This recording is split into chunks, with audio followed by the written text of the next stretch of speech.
बुरारी पथक क्रमांक 2 इनको अपने गुप्तचरों से यानी अपने नेटवर्क से ये पता चला कि उल्लासनगर के डायमंड हॉलीवुड यहाँ पर प्लेन और रेलवे की टिकट बेची जाती है और विदेशी दारू भी बेचा जाता है। इसी बात को ध्यान में रखते हुए उन्होंने वहाँ पर रेट मारी, जहाँ पर उनको 18,63,449 रुपये का मुद्दे माल मिला है। आई कैमरे के नजर से देखते हैं कि किस तरह इनके ऊपर रेट हुआ है और क्या क्या वहाँ पर मिला है।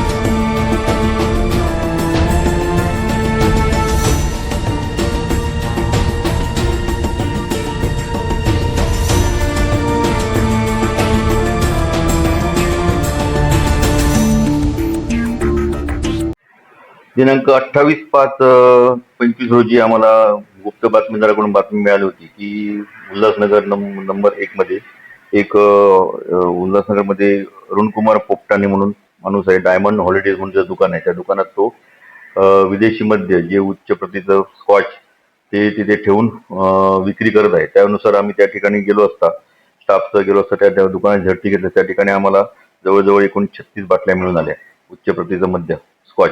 त्याच्याकडे चौकशी केली असता त्याने अजून पुढील माहिती दिल्यानंतर त्याच्या राहते घरी त्या उल्हासनगर मध्येच परिसरामध्ये त्याच्या घराच्या बिल्डिंगच्या खाली पंप रूम मध्ये आम्हाला जवळजवळ अजून 22 बाटल्या मिळाल्या। त्या तिथून जमा करून त्या ठिकाणी पंप रूम मधला वॉचमन त्या सुरेश शुक्ला याला अटक केली। त्यानंतर पुढील बातमी त्याने दिली की ती जो माल पुरवठा करणारा आहे त्याचं नाव आहे दीपक ननकानी म्हणून।